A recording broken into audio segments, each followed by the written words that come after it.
Ink-a-dink, ink-a-dink, ink-a-dink, ink-a-dink, ink-a-dink, ink-a-dink, ink-a-dink, ink-a-dink, ink-a-dink. Wow!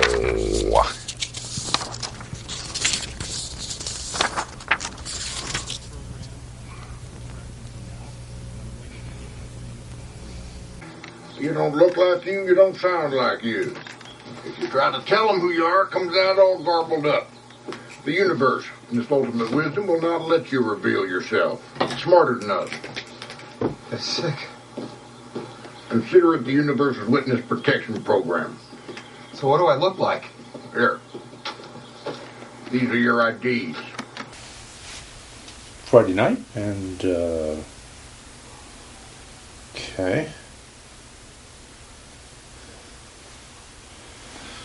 Okay. Right. Whoa. Yeah. You know, you're looking around like you don't know I'm even... Straighten up there. Straighten up, kid. Says he's 18. That's the equivalent of 126 people years, and well, alive or not, still about 120 something people years. Yeah, I'm right here. Yeah, hello. Oh, okay. He's looking around like he has no idea. That I know. I hear. Okay, hello. All right. I know. It helps you understand. Helps you see me, because you only see, well, it's all kind of black and white and gray except for the color red with cats. So there you go. Better? Okay. That seems to have that seems, sound check, seems, hello. You know what? I'm going to go take a quick peek before we get started taping to make sure that the volume is at its proper level. And it is. Okay. Okay. Well, we've been taping for 3 minutes already now. Okay, well, you know,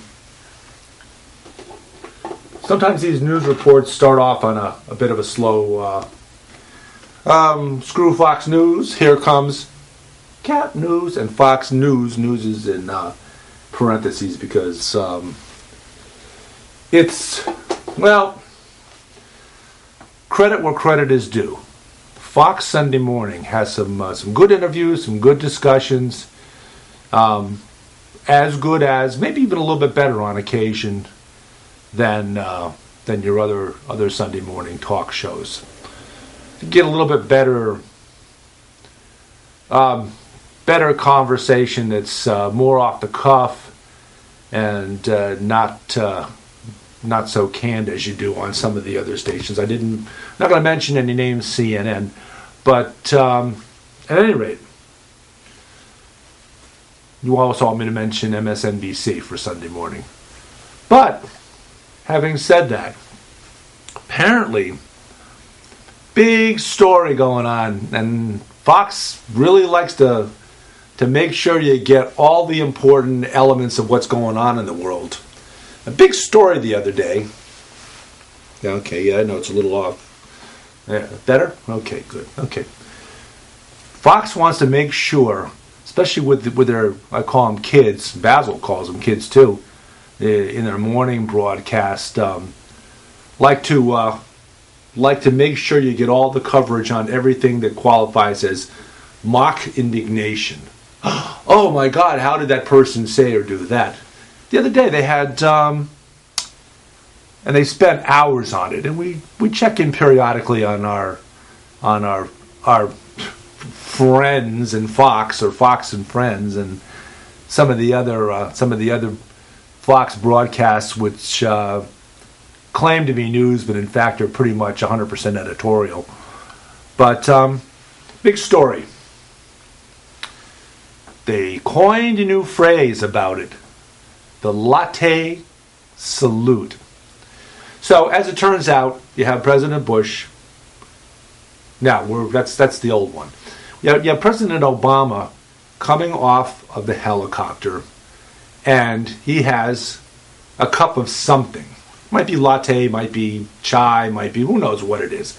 It's a cup of something, and he salutes the Marines that are there to greet him when he returns. And something about him saluting brought Fox and Friends and their paid guests the opportunity to say that President Obama doesn't respect our military people. So what happened? He came off the helicopter, and he didn't shift the cup from his right hand to his left hand. He gave a salute like presidents do nowadays, even though, and I think it's important to note, because my son Colby, and amongst other people, pointed out to me, I wasn't aware, Basil wasn't aware either, that protocol calls for only military people to salute other military people. So technically, we've had, I believe, 5 presidents that actually were military people. The rest of them were civilian, completely never served, never really were military people at any time in their lives leading up to. And that's that may be unfortunate. Basil's and my favorite president in our lifetime, Dwight Eisenhower, retired general, led the Allied forces in Europe, and understood, like many military people do, understood what it's like to send other people's kids into combat to die or be horribly wounded. Ike understood that. Another great military person in history, albeit against the United States, but still a great patriot in the sense that he was patriotic to his own home state of Virginia, and felt very badly, according to his later writings, felt very badly about having to go against his own folks, his own fellow American citizens. Robert E. Lee also understood. Robert E. Lee made a decision at Gettysburg to send 7,000 kids over picket fences, up the hill, and I think it's referred to as Pickett's Charge, and essentially were basically mown down by Union forces, which had the higher ground, and were basically able to just pick them off at will with cannons, with rifles. And that was one of the great turning points of the Civil War, albeit a bloody mess, because, well, history will tell you that kids get involved in wars, and quite often those wars are not really for any particular reason. They're just fought for to test out weaponry, and we know about Vietnam. We saw that happen in Iraq in the first Gulf War, the second Gulf War, Korea, which was just a horrible, bloody mess. Also, there were no winners and no losers, and under any circumstances, there would have been no winners and no losers. So back to Eisenhower. Basil and my personal choice as best president in our lifetime was the commander-in-chief of the forces in Europe during World War II. You had Robert E. Lee on the Confederate side, You had George Washington, you had John Kennedy. Ronald Reagan didn't fight, but he was, in a technical sense, in the military. And actually, for that matter, President George W. Bush, although he, being from a wealthy family, got a job with the National Guard, the Texas Air National Guard, spent the majority of his time AWOL, something about taking a drug test that he wasn't excited about because of what might show up. But, so anyway, so we have very few commanders-in-chief, very few presidents that have been military over our history. General Ulysses Grant is another one. There are a few, but the vast majority of our presidents have not been military people, had no military experience, are making decisions about sending kids into battle on fictitious terms sometimes. Many of them die, many of them are horribly wounded, particularly nowadays when they have on the battlefield incredible medical abilities to keep people alive. And the upshot of that is you have many people that come back alive, but you also have a lot of people coming back alive that are horribly disfigured, an arm, a leg, post-traumatic stress syndrome, which used to be called shell shock in previous wars. But a lot of horror, a lot of horrible things happen to America's kids in the name of well, we'll add a little. We'll say in the name of based on lies. Let's just say that. So anyway, so President Obama comes down. He reaches up with his right hand, does a salute, and Fox is on it like a fly, like a fly chasing another fly, who happens to be landing on a pile of dung, which both flies love. And there's the three young flies in the morning on Fox. There's the older flies later on. You have your Bill O'Reilly. Sean Hannity just went into a rage. On radio, Rush Limbaugh went into a rage about how in the world could the President of the United States, and occasionally they do call him the President of the United States, although not often, because they describe him as being, what are the terms they use, Basil? Okay. Basil said,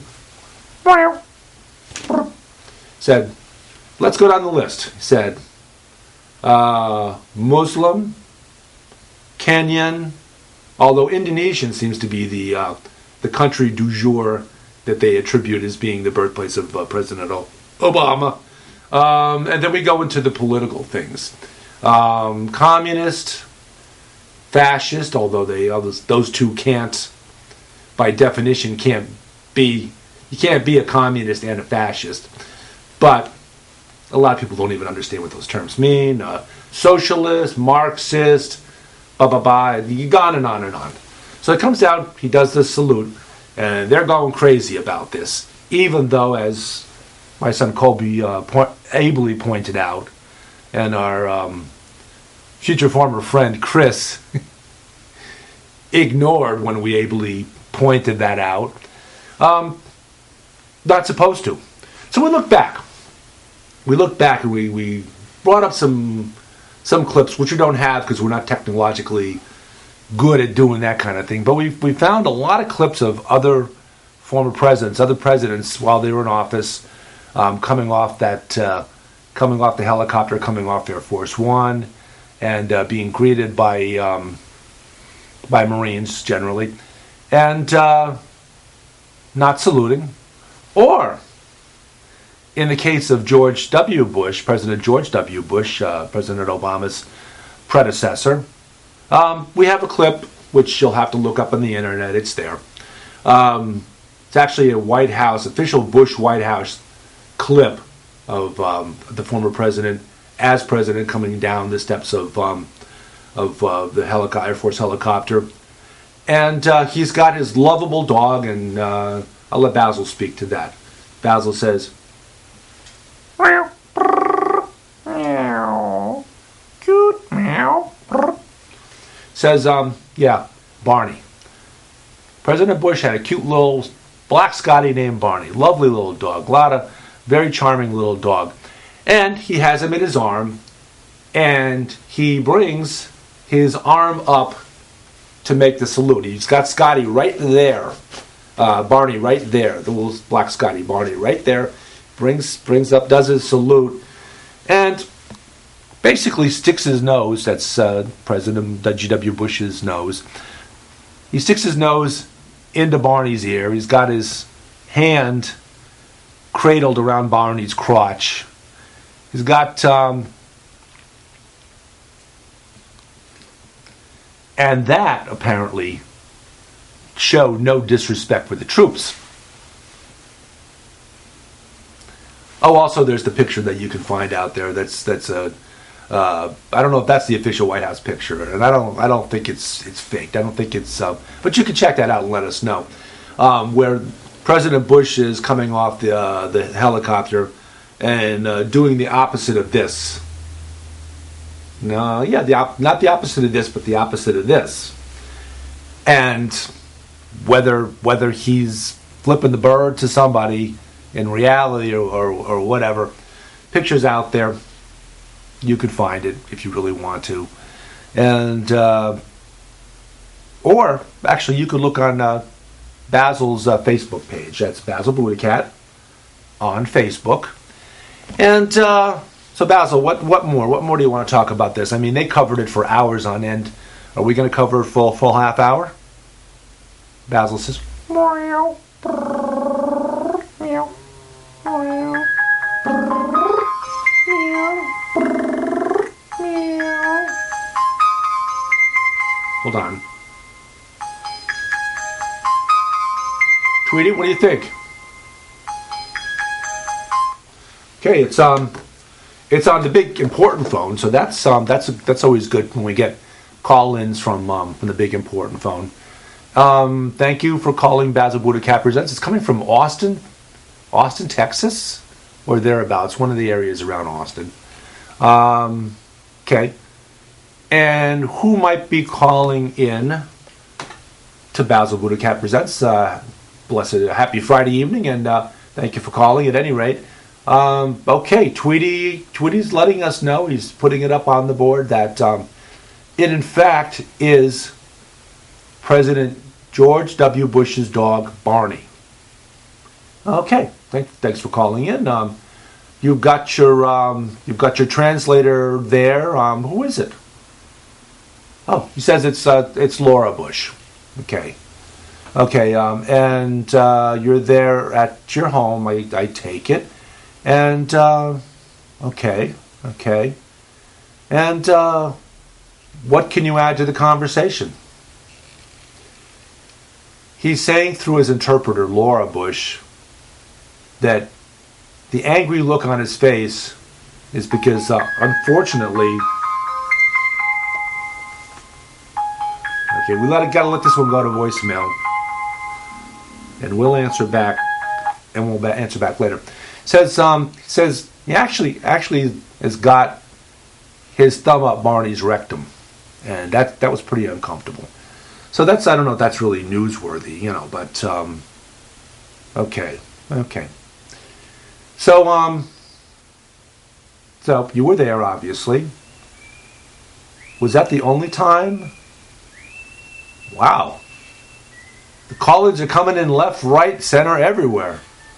Okay, he's saying that's really all he has to add. It was, he says, George W. Bush, good person, good religious person. Yeah, we've mentioned that before. He did a lot of good in Africa, put a lot of resources into Africa to help fight AIDS, partly out of concern that previous President Ronald Reagan basically did the opposite of this, to to people who had AIDS, both in America and in Africa and all over the world, people that had AIDS, and basically told them to fend for themselves. And that was always something that George W. Bush regretted during that time, and he wanted to help make up for it, and he did. So, there.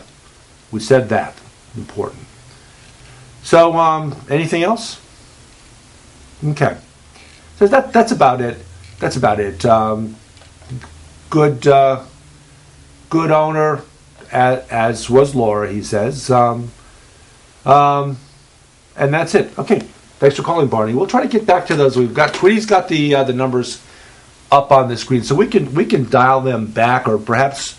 Well, Tweety took the calls and he told them to call back in a little while. So if we get to those other calls during our show, that'll be fine. Otherwise, we'll get to them at another time.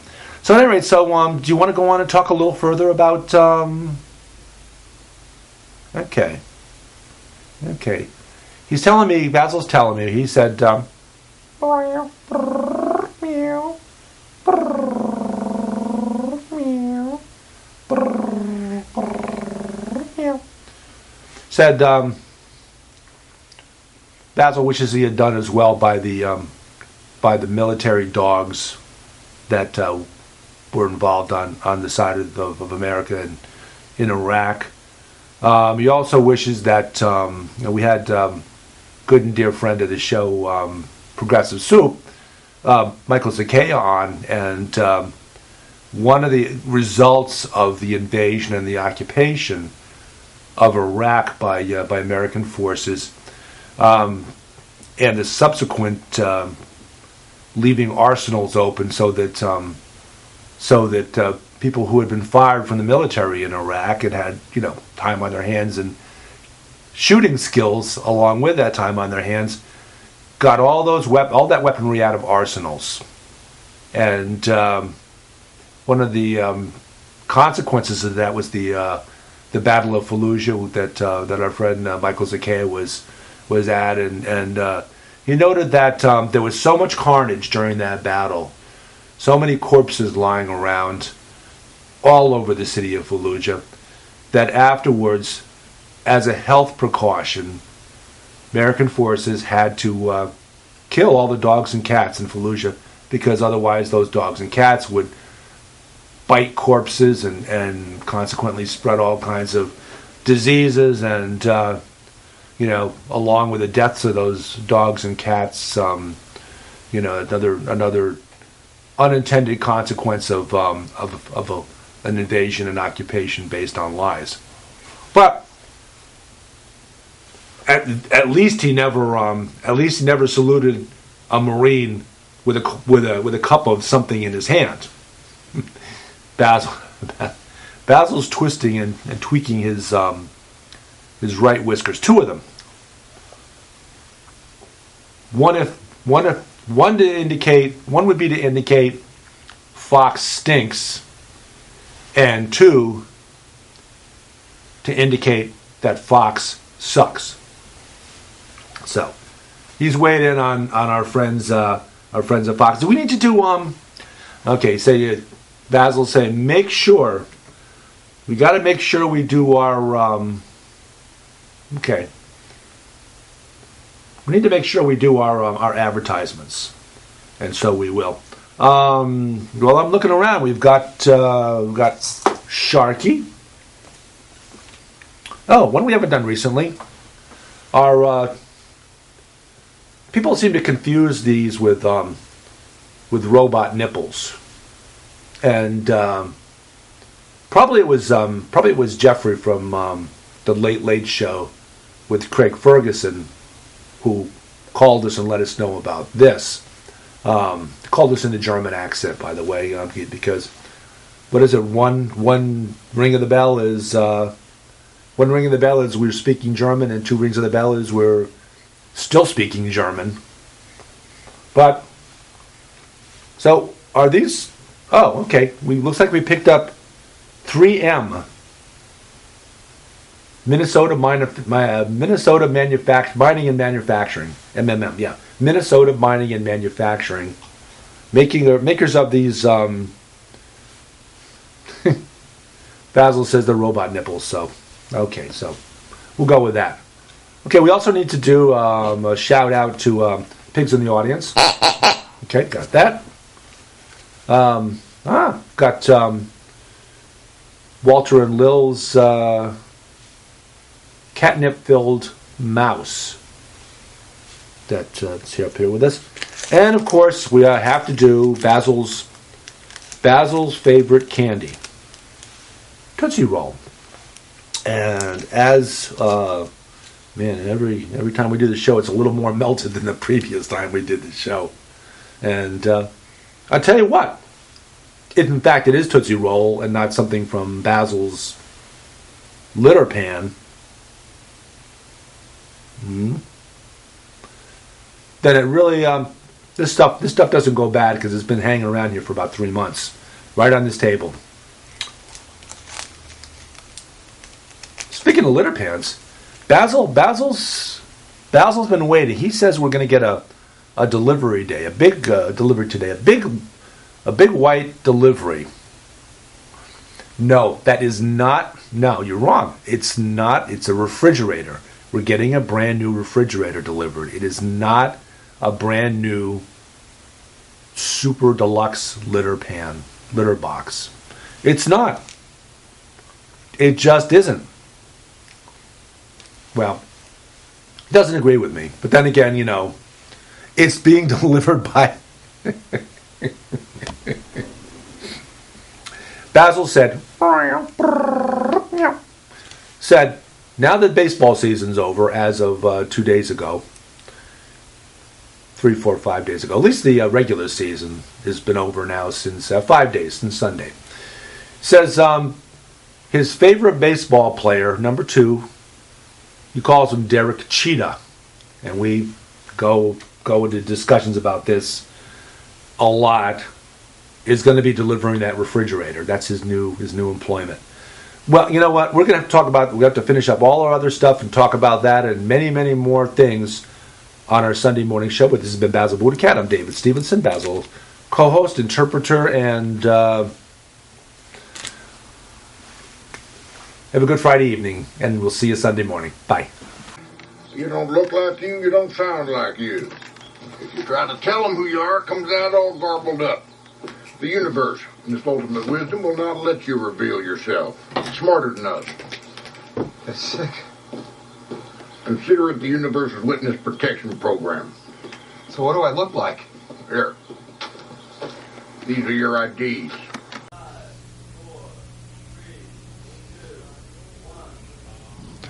They say they'd rob your grandma blind on Wall Street,